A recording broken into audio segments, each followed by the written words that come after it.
নামাজে আমরা একটি সূরা সব সময় পড়ি, সব রাকাতে পড়ি। বলেন তো সেই সূরাটার নাম কি? আওয়াজ করে বলুন। সূরাতুল ফাতিহা, যেটাকে উম্মুল কোরআন বলা হয় নাকি, আবার আয়াত শেফাও বলা হয়। এটার পাওয়ার অনেক বেশি। সেখানে আমরা একটা কথা বলি, ইয়্যাকা না'বুদু ওয়া ইয়্যাকা নাস্তাঈন, বলি কি না? হে আল্লাহ, আপনার ইবাদত করি, আপনার কাছে সাহায্য প্রার্থনা করি। তারপরে কি বলেন? আপনারা বলতে পারবেন না? ইহদিনাস সিরাতাল মুস্তাকিম। ওগো মালিক, ওগো আমাদের রব, আপনি আমাদেরকে সহজ সরল সঠিক পথে পরিচালিত করেন, পথ বাতলিয়ে দেন, পথে নেন, পথ দেখান। কি পথ?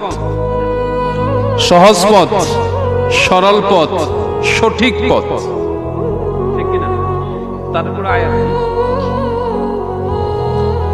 সিরাতাল্লাযীনা আন'আমতা আলাইহিম।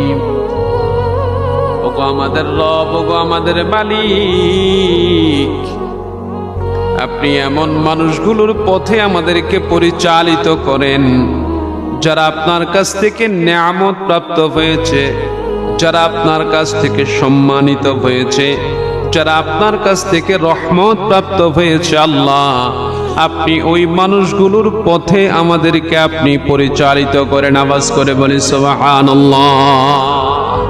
জবান ছেড়ে বলি আল্লাহুম্মা আমিন। গায়রিল মাগদুবি আলাইহিম ওয়ালাদ-দাল্লিন।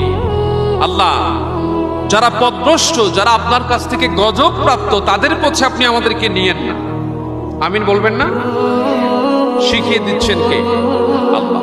এবার আসেন, এখানে দুই শ্রেণীর মানুষের কথা বলা হয়েছে। এক, যারা আপনার কাছ থেকে নিয়ামত প্রাপ্ত। দুই, যারা পথভ্রষ্ট। নিয়ামত প্রাপ্তদের পথে আমাদেরকে কবুল করেন, পথভ্রষ্টদের পথ থেকে আমাদেরকে আপনি রক্ষা করেন। আমিন বলুন না।